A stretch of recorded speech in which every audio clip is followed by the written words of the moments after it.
The first book of Moses, called Genesis, chapter 2. Thus the heavens and the earth and all the host of them were finished. And on the seventh day God ended his work which he had done, and he rested on the seventh day from all his work which he had done. Then God blessed the seventh day and sanctified it, because in it he rested from all his work which God had created and made. This is the history of the heavens and the earth when they were created, in the day that the Lord God made the earth and the heavens. Before any plant of the field was in the earth, and before any herb of the field had grown, for the Lord God had not caused it to rain on the earth, and there was no man to till the ground.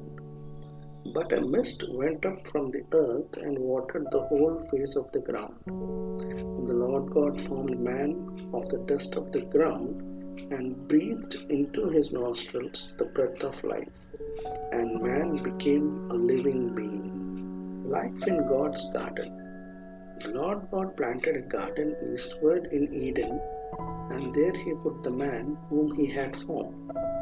And out of the ground the Lord God made every tree grow that is pleasant to the sight and good for food. The tree of life was also in the midst of the garden, and the tree of the knowledge of good and evil. Now a river went out of Eden to water the garden, and from there it parted and became four riverheads. The name of the first is Pishon. It is the one which encompasses the whole land of Havilah, where there is gold.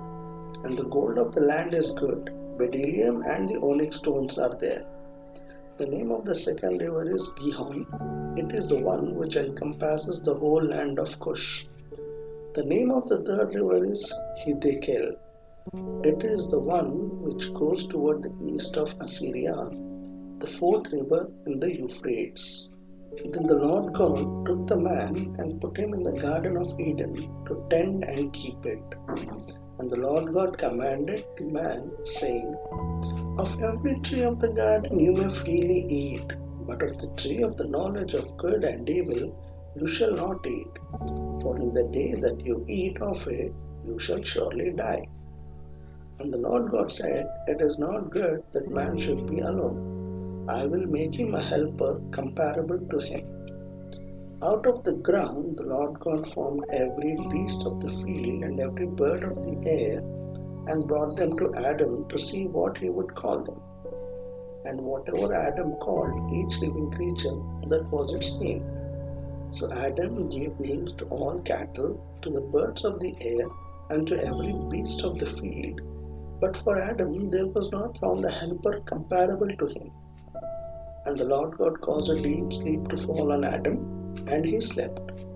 And he took one of his ribs, and closed up the flesh in its place. Then the rib which the Lord God had taken from man he made it into a woman, and he brought her to the man. And Adam said, This is now bone of my bones, and flesh of my flesh. She shall be called woman, because she was taken out of man.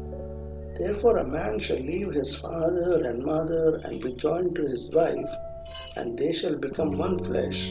And they were both naked, the man and his wife, and were not ashamed.